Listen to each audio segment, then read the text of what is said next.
Welcome to this explainer, where we're cracking open the classified mission dossier for Operation Fortune.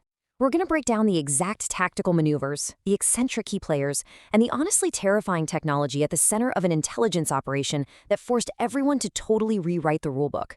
If you've ever wanted to know how modern, off-the-books espionage actually functions when the clock is ticking, well, you're absolutely in the right place. Let's dive right in. $10 billion. Now, before the intelligence community even fully grasps what was violently ripped out of a secure facility in Odessa, an attack that literally left 20 security personnel neutralized without a trace of mercy, they slapped this massive price tag on it. The sheer scale of that number immediately tells the government that whatever was taken, it's a world-ending asset. They don't know who's selling it, they don't know who's buying it, and initially they don't even know what it is. They just know, without a shadow of a doubt, they cannot let a $10 billion mystery hit the open market. Okay, Section 1, the $10 billion threat, decoding the mystery object. So to really grasp the absolute urgency here, we have to look at the catastrophic threat this mystery asset poses. Because let's be real, you don't just mobilize top-tier independent operatives, literally yanking them off their mandatory vacations for a standard weapons heist. The stolen asset, which was initially just called the Handle in the intel files, is eventually revealed to be a supreme programmable AI. It's a first-of-its-kind artificial intelligence that's capable of hacking literally any global computer system.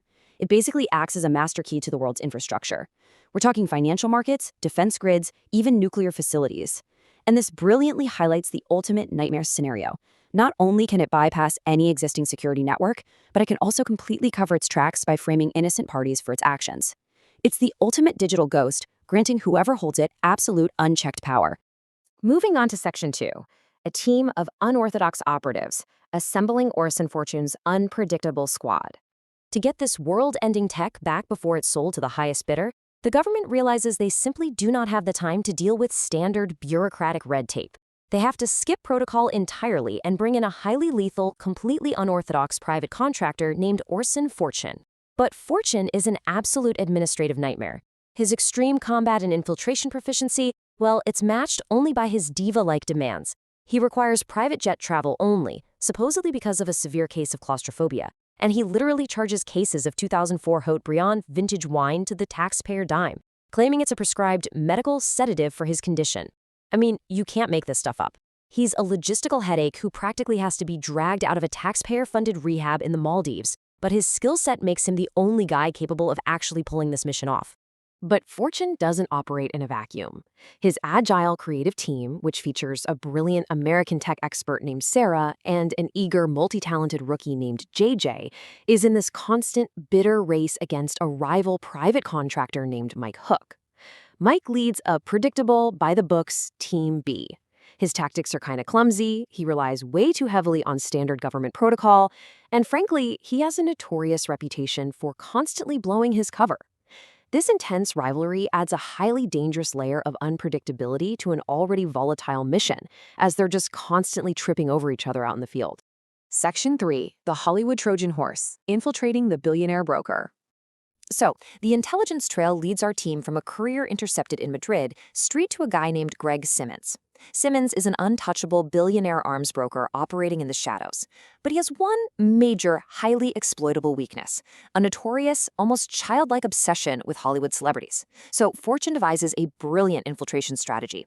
First, they uncover incredibly damaging blackmail material on the world's biggest action star, Danny Francesco, specifically a rather inappropriate relationship with his stepsister. Yikes. Second, they use this leverage to force the absolutely terrified actor into the mission to act as live bait. And finally, they use his immense celebrity status to score an invite and infiltrate Simmons' ultra-exclusive charity gala for war orphans in Cannes.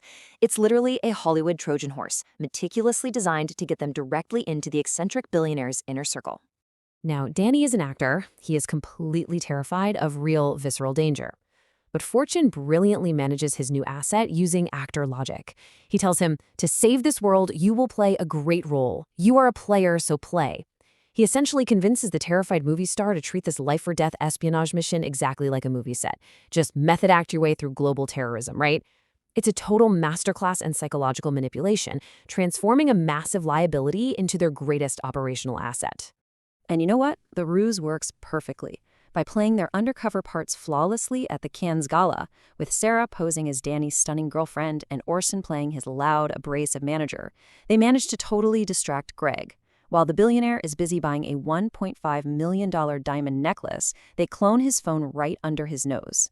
This successful phone tap is a massive turning point, allowing them to intercept his comms and finally identify the mysterious sellers of the AI as a heavily armed Ukrainian syndicate.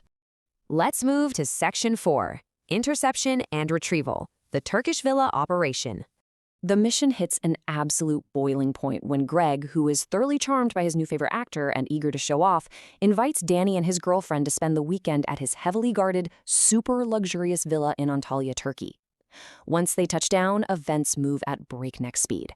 On night 1, JJ executes this flawless stealth infiltration past guard dogs into the Ukrainian seller's compound to plant tracking malware on their systems. By day 3, the $10 billion exchange is initiated. At exactly 9 a.m., Orson intercepts and neutralizes Greg's lawyer, Ben Harris, who was the guy supposed to actually authorize the transaction. Unable to use Ben in person, Sarah and Orson have to execute a tense digital heist at 9:15 a.m. They use a state-of-the-art AI voice modulator to mimic Ben's voice perfectly over the radio, reading off a complex 15-character password in real time to authorize the $10 billion transaction and secure the asset remotely. But hey, it's the intelligence world, right? Nothing goes exactly as planned. Just as the transaction clears, the drop-off devolves into absolute chaos, a double cross. Rival spy Mike Hook, the clumsy operative we mentioned earlier, goes completely rogue. We learn he isn't working for the government at all. He's working for his own independent buyers. He ambushes the transaction, violently neutralizes Ukrainians, and snatches the AI for himself. Forced to improvise on the spot, the mission turns into an outright war zone. Mike escapes into the sky in a helicopter with the AI asset. Down on the ground, JJ and our actor Danny Francesco barely survive a massive, relentless firefight, utilizing a classic bulletproof car to shield themselves from a literal army of mercenaries. Meanwhile, Orson refuses to let the asset go. Relying purely on instinct, he commandeers his own helicopter, launching into a high-stakes aerial chase to hunt down Mike, fire rockets, and retrieve the AI before it vanishes into the black market forever. As we wrap up this explainer on Operation Fortune, the sheer scale of the stakes leaves us with a pretty unsettling question. If a single AI program can hijack global security today, how safe is our infrastructure tomorrow? I mean, sure, the operatives and the gunfire might be Hollywood magic, but the core concept of a programmable AI master key, that is inching closer to reality every single day. If art imitates life, how far away are we from a reality where a single digital weapon can bring the entire world to its knees? Thanks for exploring this dossier with me today. Keep your eyes on the data, and maybe think about that question the next time you log on. Hello Hollywood movies story lovers, please thank you for watching for video and please subscribe and support for me. Hey YouTube, not is mass content, is my content. I am activity short activities and long movies stories. Thank you for guys watching for movie stories.